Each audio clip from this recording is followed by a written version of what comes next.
이번에는 부분집합의 개수 구하는 것 중에서 어떤 특정 원소를 반드시 포함하는 또는 어떤 특정 원소를 포함하지 않는 부분집합의 개수는 어떻게 구할 건지에 대해서 한번 설명 들어가 볼게요. 예를 들어서 A라는 어떤 집합이 A1, A2, A3 해서 AN까지 총 N개가 있다라고 했을 때 여기서 부분집합의 개수를 구하려고 했더니 어떤 조건이 붙어. 어떤 조건? 야, 여기 원소 중에서 A1이랑 A2는 반드시 포함시켜서 부분집합을 구해봐. 그럼 총 몇 개가 나올까? 라고 묻는 거야. 그럼 얘는요, 간단하게 설명하면 지금 원소가 총 몇 개야? N개죠. N개 중에 A1이랑 A2를 제외한 나머지들은 부분집합이 될 수도 있고 안 될 수도 있는 거지. 자, 요 부분을 부분집합인 X가 있고요. 부분집합이 아닌 부분 바깥쪽이 있다고 합시다. 됐죠? 이걸 A라고 잡을게요. 그럼 A1이랑 A2는 반드시 포함해야 되니까 얘네들은 선택할 거 없이 X에 들어가 있어야 돼. 그치? 근데 A3는 들어가도 되고 안 들어가도 돼. A4도 마찬가지 들어가도 되고 안 들어가도 돼. 그럼 A1과 A2가 선택할 수 있는 것은 한 가지밖에 안 되고요. 나머지 A3부터 AN까지는 그죠? 총 2개 중에 한 개를 선택합니다. 그럼 2가 몇 번 곱해지는 거야? N개 중에서 2개를 뺀 이만큼 곱해지는 거죠. 그죠? 따라서 부분집합에 A1이랑 A2를 반드시 포함하는 부분집합은 2에 N-2제곱계가 된다라고 하는 얘기입니다. 그럼 반대로 A1이랑 A2가 포함되지 않는다 그러면 이 말도 마찬가지예요. 포함하지 않는다? 포함이 안 된다는 것은 얘네들은 무조건 X가 아닌 바깥쪽에 들어가야 된다. 바깥쪽에 있다는 얘기는 선택할 여지 없이 한 가지 경우죠. 그리고 나머지들은 또 선택을 해야 돼. 그래서 우리가 원소 A1과 A2를 포함하지 않는 부분집합의 개수 또한 2의 N-2개가 됩니다. 따라서 원소를 포함하든 포함하지 않든 포함한다 빼주고요. 포함하지 않는다 빼줍니다. 따라서 이렇게 결론을 내릴 수 있겠지. 어떻게? 원소 A1, A2를 반드시 포함하고 A3, A4, A5를 포함하지 않는 부분집합의 개수는 몇 개에게? 2에 N개 중에서 포함하는 개수 2개를 빼고 포함하지 않는 개수 3개를 뺀 요렇게 구할 수 있다. 그럼 좀 더 포괄적으로 얘기하면 포함하는 개수가 K개, 포함하지 않는 게 L개가 있다면 어떻게? 얘가 K개, L개가 있다면 요렇게 식을 적을 수 있겠죠. 2에 N 빼기 K 빼기 L개가 된다. 요렇게 만들 수 있겠죠. 그죠? 자, 그리고 지난번에 우리가 얘기한 것처럼 부분집합의 개수를 다 구했어.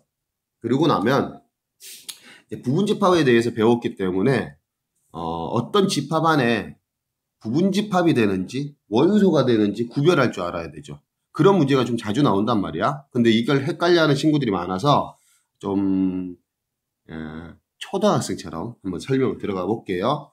자, 어떤 예를 들어서 A라는 집합 안에 공집합이 있고 그 다음에 1 있고 1, 2, 1, 2, 3 요렇게 있다고 예를 들어 볼게요. 자, 이거를 구별을 잘하는 친구들은 괜찮은데 잘 안 되는 친구들은 뭘 하냐면은 보기에 A의 원소다 이게 나오면 왼쪽에 나와 있는 여기 부분 있죠?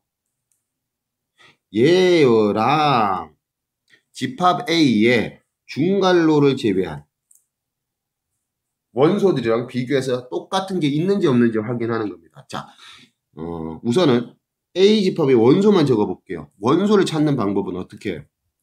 중괄호 빼고요. 중괄호 한번 뺐어. 그리고 가로를 기준으로 동그라미 쳐볼게요. 얘 하나, 얘 하나, 얘 하나, 얘 하나. 얘는 묶여져 있기 때문에 얘도 하나입니다. 따라서 원소가 몇 개야? A의 원소는 하나, 둘, 셋, 넷, 5개가 되고요. 그죠? 그걸 하나씩 적어보면 이게 하나가 있고요. 이게 하나가 있고요. 이거 하나 있고 이거 하나 있고 그 다음에 이게 있습니다. 이 모양이 똑같이들 있게 되면은 A의 원소야 라고 할 수 있는 거고요. 이 모양이랑 다른 것들이 생기면 원소가 아니다가 들어가야 됩니다. 그럼 두 번째 부분집합. A의 부분집합 했을 때 얘를 구별하는 게 좀 힘들죠. 자, 얘가 나왔을 때 무조건 공집합은 무조건 성립합니다. 무조건 되는 거야? 쌤, 여기 위에 원소잖아요. 공집합이 A의 원소이라도 여기서 맞는 거고요. 부분집합은 무조건 되는 거기 때문에 무조건 참이 됩니다. 두 번째, 이 부분집합인지 아닌지를 확인할 때는 자, 이 왼쪽에 나와 있던 부분이 있죠? 여기에 중괄호가 있을 거란 말이에요. 이 중괄호를 제외하고 안쪽에 콤마로 구별되어 있는 이 부분들이 여기 각각 하나하나 우리가 원소라고 찾았던 이 모양들이 그대로 있어줘야 됩니다. 예를 들어서 1, 2가 A의 부분집합이냐라고 했을 때 확인해 볼게요. 하는 방법. 부분집합이야. 중괄호 없애. 원소 1 있어. 1 있어. 그죠? 2 있어. 있어. 그럼 맞아. 또 다른 거 예를 한번 더 들어볼게요. 얘가 A의 부분집합이니 뭐 1은 A의 부분집합이니 자 확인할게요. 중괄호 없애 1 있어 1 있어. 맞아. 선생님 근데요 아까 여기 위에서 보면 중괄호 1은 원소잖아요. 여기서는 원소가 되지만 여기 부분집합이 여기에 해당되는 것은 위쪽에 우리가 방금 전에 본 얘를 보는 것이 아니라 얘가 만들어진 겁니다. 1이라고 하는 원소를 가지고 부분집합이 된 거야. 그러니까 똑같은 모양을 갖고 있지만 어떤 걸 갖고 왔는지는 다른 겁니다. 됐습니까? 구별하는 거 잘 하셔야 돼요. 다시 한 번 더. A집합의 원소를 먼저 확인하고요. 원소 확인. 원소 확인할 때 난 잘 안 된다 그러면 선생님이 적어준 것처럼 이렇게 하나씩 적어 놓고 맞는지 확인하면 되고요. 두 번째, 부분집합이냐 할 때는 중괄호 없애고 중괄호 속어 하고 안쪽에 있는 것이 여기 안에 있는 것들과 똑같으냐 확인. 이렇게 하는 겁니다. 이해됐죠? 이제는 이거 틀리면 안 돼. 자, 여기까지. 우리가 부분집합의 개수를 구하는데 특정한 원소를 포함하느냐, 포함하지 않느냐에 따라 부분집합의 개수를 구하는 것까지 배웠단 말이야. 그럼 지금부터는 어떤 조건을 만족하는 부분집합, 어떤 개수라고 하는데 그거에 대해서 한번 알아보도록 하겠습니다. 두 가지 종류, 가장 기본적으로 알아줘야 되는 거.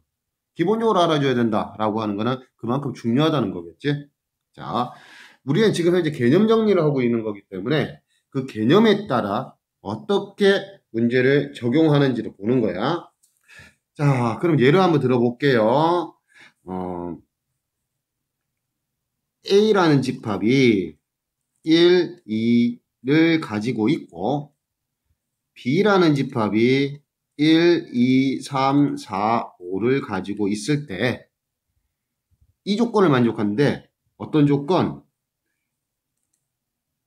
A는 X의 부분집합이고 X는 B의 부분집합을 만족하는 X의 개수를 구하래. 자, 여기서 X가 뭔지도 모르는데 어떻게 구해, 그지?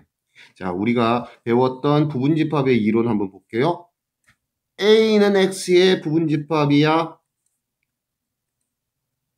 A는 X의 원소로 이루어진 집합이야.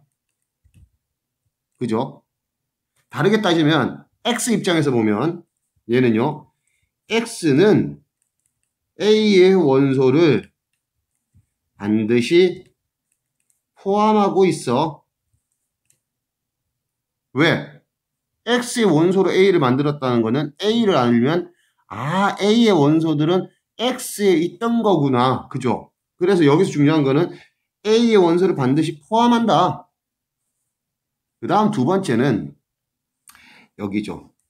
X는 B의 부분집합이야. 자, 우리가 앞에서 배운 것처럼 어떤 특정 원소를 반드시 포함하게 되는 부분집합. 얘를 다시 한 번 더 정리해보면 A의 원소 1, 2를 반드시 포함하는 뭐의 부분집합? B의 부분집합. 그게 뭐라고? 그게 X래.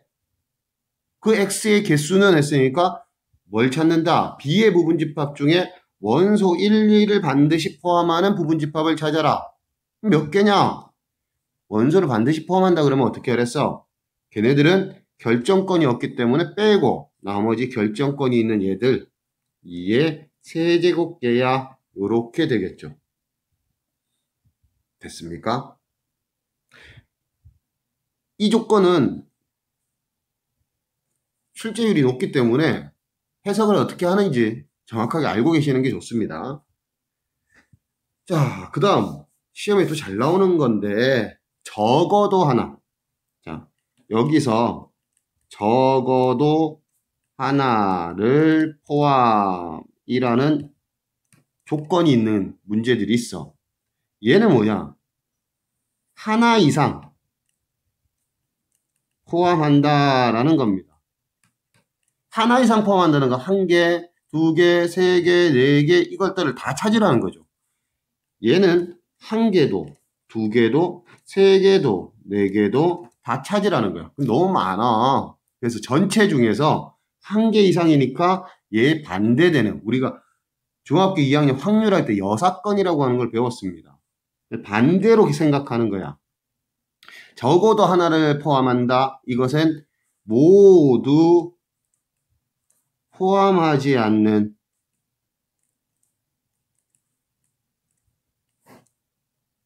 이거를 하고 그 다음에 전체 개수에서 얘들을 빼준다. 그럼 예를 들어서 한번 볼게요. 예를 들어서 자, 어떤 집합 A가 있는데 1, 2, 3, 4, 5가 있다고 하자. 이때 적어도 한 개의 짝수를 갖는 부분집합 이렇게 하면 자 적어도 한 개의 짝수를 반대적인 부분으로 표현을 하면 적어도 한 개는 모두로 바뀌고요. 모두 짝수의 반대 홀수로 이루어진 요렇게 됩니다. 그러니까 한 개 이상의 짝수를 갖는다. 반대로 얘기하면 짝수가 하나도 없어야 돼. 이 얘기야. 그럼 짝수가 한 개도 없다? 짝수 빼고 짝수를 포함하면 안 된다는 거지. 얘는 짝수를 포함하지 않는다 라는 뜻이니까 짝수를 다 버려. 그럼 만들 수 있는 부분집합의 개수는 2의 세제곱개죠. 근데 우리가 원하는 게 이게 아니고 우리는 반대를 구했으니까 어디서 부분집합 전체의 개수에서 이만큼을 빼면 얘는 뭐 몇 개니? 32에서 8? 24개입니까? 얘가 짝수를 하나 이상 갖고 있는 거야 라고 표현할 수 있는 거야. 이해되셨습니까? 이해 안 되면 한 번 더 들으면서 아, 이 말이 이 말이구나. 수학은 용어 하나를 정확하게 외우고 그걸 가지고 어떻게 활용하는지 아, 그 다음 얘는 얘고 얘는 얘야. 왜 이게 이게고 이거 이렇게 되는지 그걸 하나씩 이해를 해주면 좀 수학적으로 접근하기 쉬울 겁니다. 자, 여기까지 하고 여기까지 배우신 게 집합의 뜻과 표현이라고 하는 단원이죠. 다음번에는 집합을 계산하는 집합의 연산에 대해서 배워보도록 하겠습니다.